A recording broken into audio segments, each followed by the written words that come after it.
Good morning everyone, welcome to Chandigarh career group. और आज की वीडियो में हम लोग देखेंगे पॉलिटी के क्वेश्चंस जो आपके CDS 2022 के सेकेंड एग्जामिनेशन में पूछे हुए थे। ठीक है, तो चलिए शुरुआत करते हैं। पहला क्वेश्चन है आपके पास, which of the following statements about public account committee of the parliament is not correct. देखिए क्वेश्चन में क्या पूछा हुआ है, नॉट करेक्ट। जब भी यूपीएससी आपसे इस टाइप के कुछ भी क्वेश्चंस पूछते हैं तो हमेशा एक चीज़ का ध्यान रखिएगा, उसमें जो ये नोट करेक्ट वाले वर्ड होते हैं ना, उनको ज़रा सा अंडरलाइन कर लीजिएगा। ठीक है, क्योंकि क्वेश्चन की स्टेटमेंट पढ़ते हुए मोस्ट ऑफ टाइम हमें ऐसा होता है कि हम करेक्ट वाला आंसर ठीक करके आ जाते हैं। ठीक है, तो पहली स्टेटमेंट दी हुई है, it examine the finance accounts of the government of India. ठीक है, क्या ये आपके फाइनेंस अकाउंट्स को डिटेल करती है, उनको देखती है।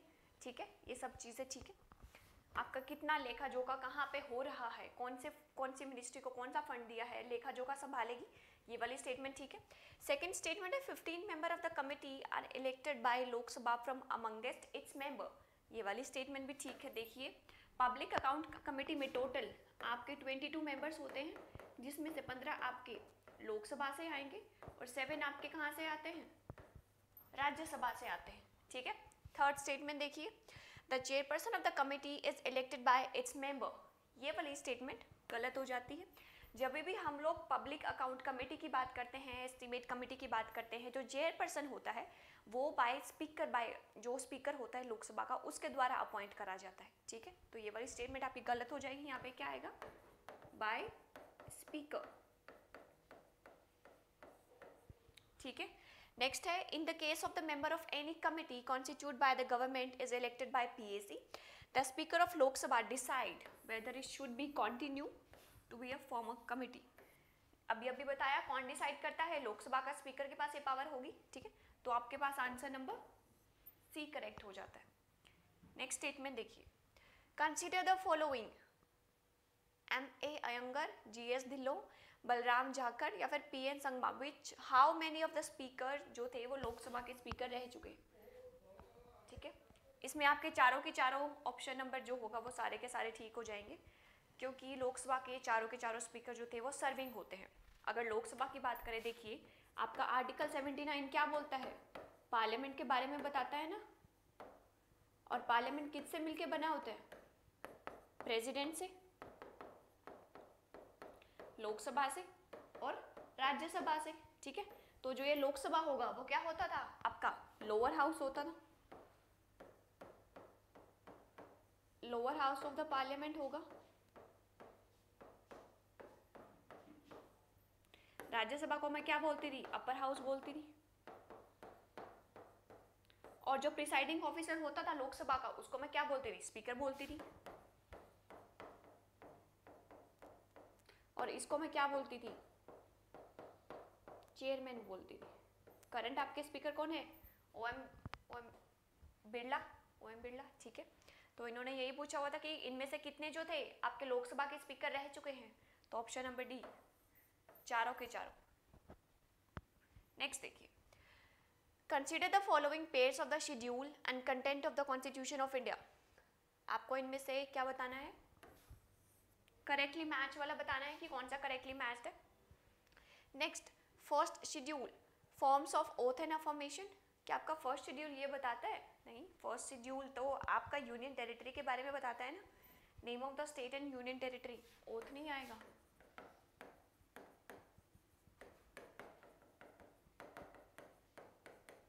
यूटी। ठीक है, second, third schedule, allocation of seat of the council of state. Council of state का मतलब क्या हुआ, आपका राज्यसभा, तो आपका allocation of seat of Rajya Sabha क्या थर्ड बताता है, नहीं, कौन सा आता है, फोर्थ आता है ना। काउंसिल ऑफ स्टेट का मतलब हुआ राज्यसभा,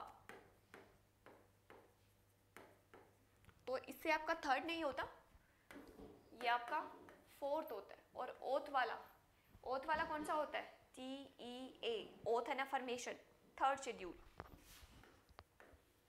फिफ्थ शेड्यूल में क्या आता है, provision related to the administration, schedule and schedule tribe. ठीक है, ये बताया, ये तो ठीक है ना, provision and control of their administration of schedule area and the schedule tribe, ये चारों के चारों ये वाला स्टेटमेंट ठीक है। Ninth schedule, provision related to the administration of the tribe in the certain state, ये आपका नहीं है। देखिए जो आपका 9th होता है वो आपका जमींदारी सिस्टम से रिलेटेड होता है ना, जमींदारी सिस्टम या फिर parliament dealing with the other matters, जिनको मैं बोल सकती हूँ लैंड रिफॉर्म्स। ठीक है, हम लोग ट्रिक देखते हैं ना, ये tiers of old PM, union territory allocations, ए से ओथ, आर से राज्यसभा, एस से आपका शेड्यूल, ओ से क्या आएगा आपका अदर प्रोविजंस, एफ से आपका फेडरल स्टेट्स, ओ से ऑफिशियल लैंग्वेज, एल से लैंड रिफॉर्म्स, डी से एंटी डिफेक्शन लॉ, पी से पंचायती राज, एम से म्युनिसिपैलिटी। तो आपका सिर्फ थर्ड वाला ठीक है, और इन्होंने क्वेश्चन में क्या पूछा हुआ है, हाउ मैनी, तो आंसर क्या हो जाएगा, ए ओनली वन। चलिए next, which of the following statement is correct? Article 21 of the Indian Constitution of India, the state shall provide free and compulsory education to children up to the age of 11 years. पूरी statement ठीक डाल दी, and में गलत कर दिया, 11 years नहीं है ना, 6 to 14 ईयर्स है। ठीक है, तो फर्स्ट वाली स्टेटमेंट तो आपकी गलत हो गई भाई। नेक्स्ट देखिए, every religion denomination has got absolute power under Article 26 of the Constitution of the India to manage its own affair in the matters of religion. क्या आपका राइट ऑफ फ्रीडम जो है वो एब्सोल्यूट पावर देता है? बिल्कुल नहीं देता। एब्सोल्यूट का मतलब वो कोई रिस्ट्रिक्शन ही नहीं हुई। अब इंडिया में जितने भी आपके फंडामेंटल राइट्स प्रोवाइड कराए गए हैं उनमें कुछ ना कुछ हर एक में एक्सेप्शन दी हुई है ना, कि आप इन लिमिट्स को ध्यान रखते हुए ये काम नहीं कर सकते। मान लीजिए रिलीजन की आपको फ्रीडम दे दी कि आप जो आपका मन, इंडिया जो है एक सेकुलर स्टेट, सेकुलर का मतलब हुआ कि हमारा जो इंडिया का कोई भी पर्टिकुलर अपना कोई रिलीजन नहीं है, हम सभी धर्मों को मान्यता देते हैं, तो लेकिन हम कुछ बाउंडेशन भी तो लगाते हैं। आप अगर अपने धर्म को अपना रहे हैं तो दूसरे के धर्म की भी तो कदर करिए। आप ऐसा नहीं कर सकते कि मैं अपने धर्म को प्रोपगेट करने के लिए दूसरे के धर्म को हानि पहुंचाता रहूं। ठीक है, तो ये वाली स्टेटमेंट भी आपकी गलत हो जाएगी। नेक्स्ट देखिए, only religion and linguistic minority to find article 30, बिल्कुल ठीक। माइनॉरिटी का जिक्र जो है वो आर्टिकल 30 में दिया हुआ है। माइनॉरिटी का मतलब हम माइनॉरिटी को किन बेसिस पर डिवाइड कर देते? दो पे, पॉपुलेशन के बेसिस पे और उनको रिलीजन के बेसिस पे। मान लीजिए आपका एक रूम है, रूम में आपके सारे सिख हैं और वहाँ पे एक मुस्लिम बैठा हुआ है, तो मैं उस मुस्लिम को या फिर आप और किसी उसका मान लीजिए कास्ट का, तो मैं उसको जो एक सिंगल पर्सन होगा उसको मैं माइनॉरिटी बोल सकती हूँ ना। माइनॉरिटी का मतलब हुआ एज कम्पेयर के पूरे 100% या जितना भी आपकी पॉपुलेशन है उसके कंपैरिजन में कम लोगों का होना, उसको मैं माइनॉरिटी बोलती हूँ। ये आपका कौन से आर्टिकल में आता है? 30 में आता है। क्या उनको हम लोगों ने फ्रीडम दी हुई है कि to establish educational institutions for their choice? बिल्कुल दी हुई है। फर्स्ट तो हमारे पास करेक्ट स्टेटमेंट तो निकल के आ गई, बट चलिए फोर्थ भी पढ़ लेते हैं। Parliament cannot empower even by law any court other than the Supreme Court of the India to power to issue writ within the local limits. अरे पूरी स्टेटमेंट ठीक डाल दी, कैनॉट वर्ड गलत यूज कर दिया। पार्लियामेंट के पास क्या पावर नहीं है? अरे है, पार्लियामेंट कैन एम्पावर, कैनॉट नहीं, कैन एम्पावर। तो आंसर क्या हो जाएगा आपके पास? सी। नेक्स्ट देखिए, the use of the electoral photo identity card by the Election Commission of India was started in which of the year? 1993। ठीक है जी, स्टैटिक पोर्शन का पार्ट था। नेक्स्ट देखिए, which one of the following is the best describe the electoral system of the to elect the president of India? आपको बताना है कि president of India के लिए कौन सा पार्ट, कौन सा इलेक्शन सिस्टम हमारा यूज होता है। Proportional representation, proportional representation by single transferable vote. हाँ, proportional representation by single transferable vote. ठीक है, कौन कौन पार्टिसिपेट करता है? Elected member of legislative assembly, elected member of both the houses, और यूनियन टेरिटरी के कौन कौन? दिल्ली और पौंडीचेरी। प्रेसिडेंट का आर्टिकल कितने से कितने तक आता है? 52 से 62। कौन से पार्ट में? 5th में। प्रेसिडेंट को मैं कौन बोलती हूँ? Head of the state, first citizen of India. As qualification क्या दी हुई है? 35 प्लस होना चाहिए, सिटीजन ऑफ इंडिया होना चाहिए, सॉरी 30। ठीक है जी। Next, which one of the following state have bicameralism legislature? बढ़िया क्वेश्चन है। आंध्र प्रदेश, तेलंगाना, बिहार, यूपी। इसकी भी ट्रिक बताऊं? ऐसा होता ना, टीबी और जुकाम, टी से कौन हुआ? तेलंगाना दिया हुआ है, दिया हुआ है। बी से क्या है? बिहार, बिहार दिया हुआ है, दिया हुआ है। जम्मू कश्मीर अभी नहीं है, जब से 2019 में आपका वो जो अमेंडमेंट आया था उसके द्वारा इसको हटा दिया गया। यू से उत्तर प्रदेश दिया हुआ है भाई। के से कर्नाटका, ये कर्नाटका होता है, ठीक है। ए से आंध्र प्रदेश दिया हुआ है भाई, और एम से महाराष्ट्र। तो चारों के चारों ठीक हो जाएंगे। Option number D. नेक्स्ट देखिए, by which one of the following Constitution Amendment Act was the Article 21A inserted into the Constitution of India? ये अच्छा क्वेश्चन है, बताइए। 86 है ना, 86 अमेंडमेंट। और क्या हुआ था 21 ए में? आपका एजुकेशन का राइट दिया गया था ना 21 ए में, 6 to 14 ईयर्स तक बच्चों को एजुकेशन प्रोवाइड कराओ। और डीपीएसपी में कौन सा आर्टिकल आया था? 45 भी ऐड करा था, जिसमें आपकी कंपलसरी एजुकेशन और मतलब ये बताया गया है कि आप 6 साल से पहले तो बच्चों की अच्छे से केयर करिए, एजुकेशन प्रोवाइड कराइए, और 6 से लेकर 14 साल तक बच्चों को कंपलसरी एजुकेशन प्रोवाइड कराना हर एक पेरेंट का जो होगा वो राइट होगा। तो कौन सा हो जाएगा आपके पास? Option number D. Next, which among the following is not the strength or the chief benefit of bicameralism?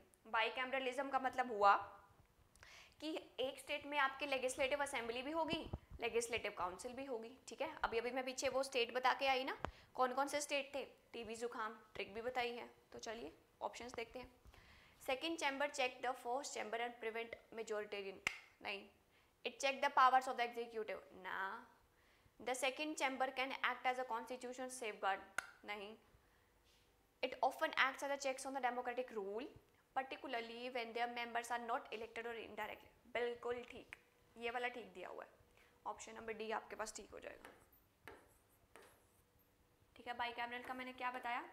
Legislative assembly भी होगी और लेजिस्लेटिव काउंसिल भी होगी। लेजिस्लेटिव काउंसिल जो कहीं ना कहीं आपकी जो इसकी पावर्स होती है ना, वो आपके राज्यसभा के जैसी होती है, और ये किसके जैसे होगी? लोकसभा के जैसी होगी, ठीक है जी। Next, which one of the following is a category under which the president of India nominates the member of parliament? बहुत इजी क्वेश्चन है। लिटरेचर है, बिल्कुल है।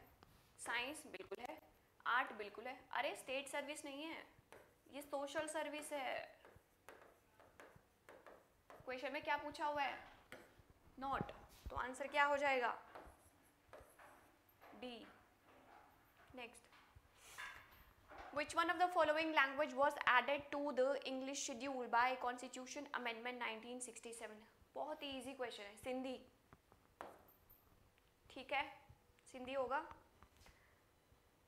अगर मैं आपको ऑफिशियल लैंग्वेज से रिलेटेड आपका अमेंडमेंट पूछूं तो अमेंडमेंट कौन सा होगा? 8th होगा ना, सॉरी अमेंडमेंट नहीं, शेड्यूल, 8th शेड्यूल होगा, ठीक है जी।